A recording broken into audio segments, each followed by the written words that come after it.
what you're doing in the running out seasons is very important. If you go around bitter, discouraged, trying to get even, that's going to keep you where you are. About 6 months after he was fired, he sent me a list of declarations that he made every day. No weapon formed against me will prosper. I will look in triumph at those that have hated me. What was meant for my harm, God is turning to my advantage. Tell me, I want to hasten my process so that I can get to an expected end. But that cannot be done, because a blessing given too soon is not a blessing at all. I can give my son the car keys now and tell him to go to the store. But had I given it to him when he was 5, it would not have been a blessing at all. Same car, same son, given too soon. He can't handle it. So would I be a good father if I gave him a good thing too soon?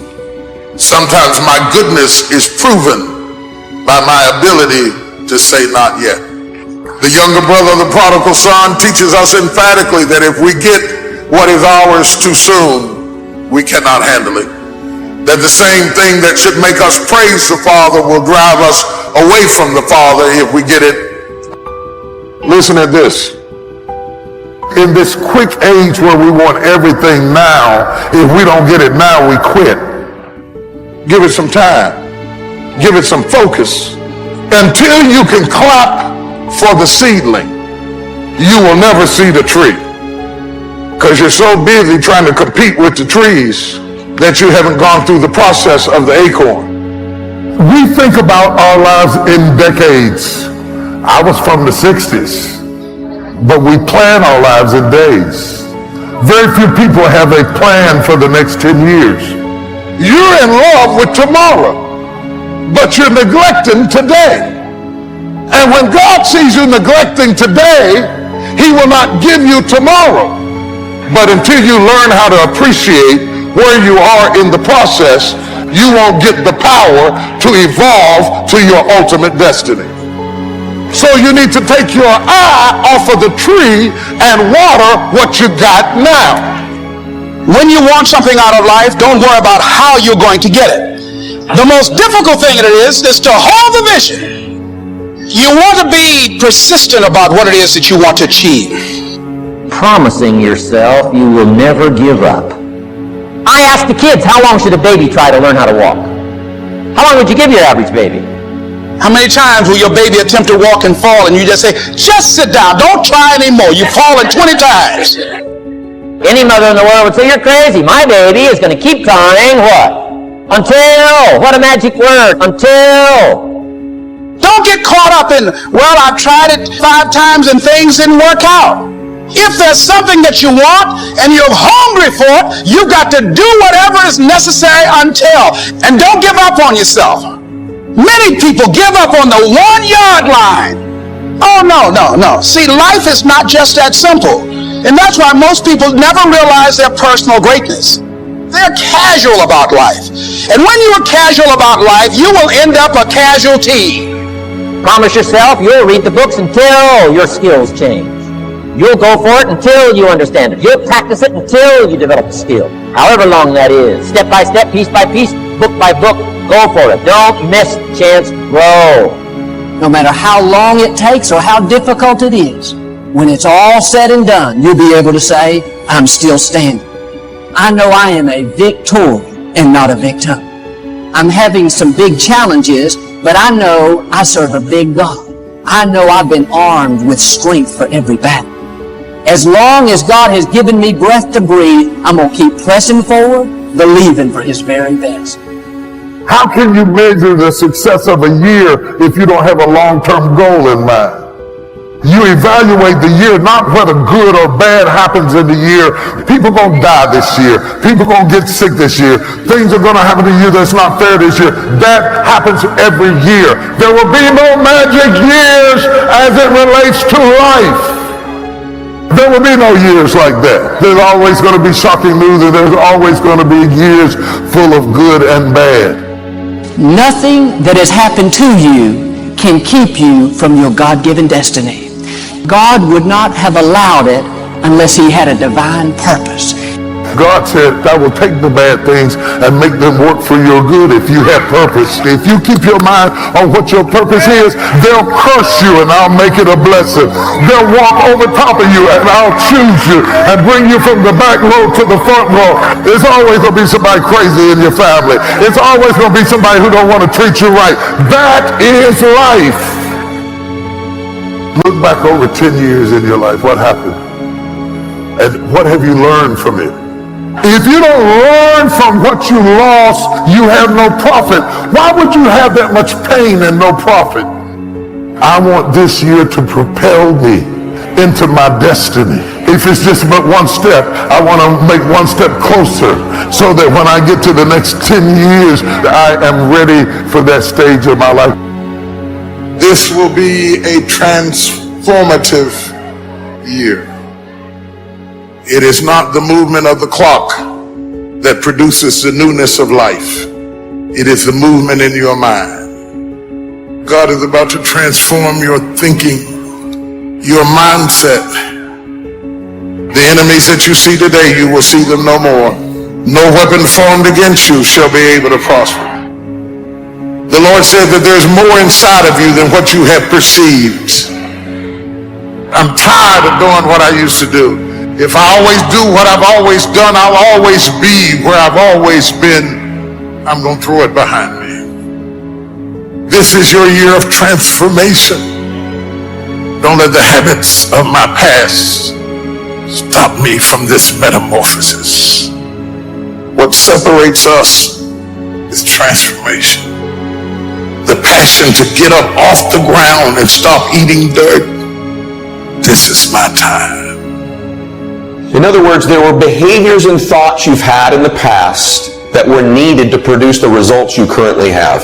But you need to stop what's no longer needed. So ask yourself that question. What do I need to drop that's no longer needed? Is it a behavior? Is it a person? One of those things you probably are carrying with you from the past, but that thought, that behavior, that person is no longer needed for you to go to the next level of your identity, the next level of yourself. If you're stuck in a story. Right now if you say, Ed, I'm kind of stuck where I am. But what you need to do is you need to alter your associations. You need to do something in a short window of time and evaluate the story you're telling yourself.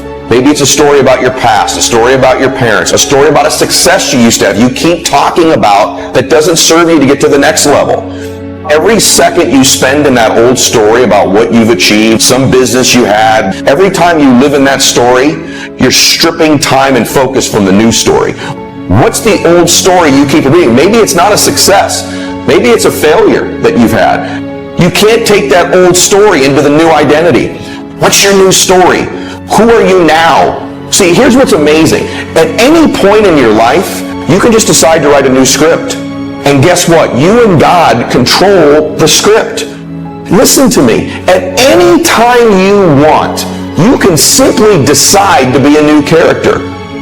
Stop telling the old story. Here's the truth. Nobody cares.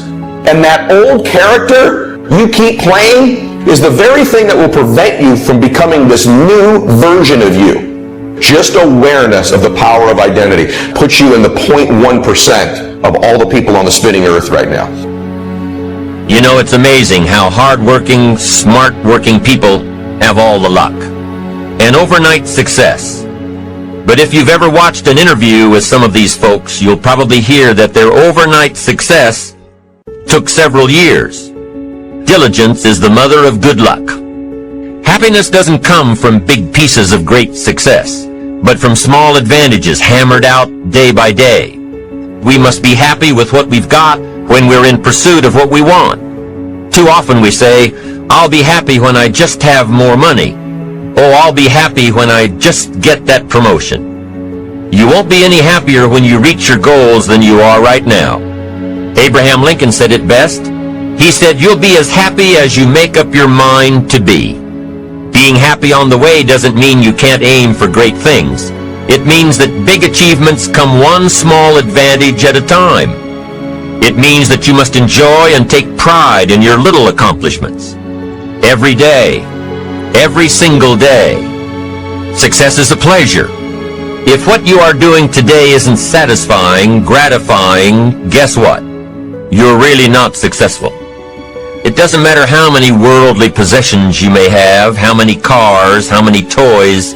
If you're not happy with your life as it is, you cannot be successful. To a school kid, success may mean a star on top of his latest test. To an outside professional, it's most likely the thrill of closing a major contract. But the one thing you will hear from everyone who is successful is that they are happy with who they are and what they are doing. Success is a pleasure. What have you done today that makes this day successful? If at the end of the day you can jot down the things that have made it a good day, you will soon see patterns forming.